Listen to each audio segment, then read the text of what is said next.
حضرت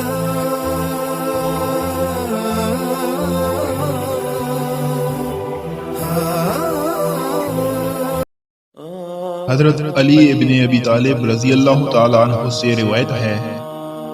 کہ جو شخص کسی مومن مرد یا عورت کو اس کے فقر و فاقے کی وجہ سے ذلیل و حقیر سمجھتا ہے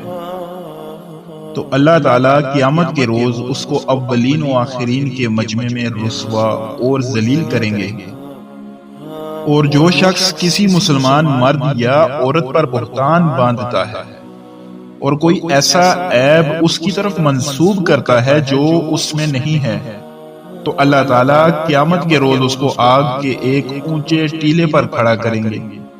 جب تک وہ خود اپنی تکذیب نہ کرے۔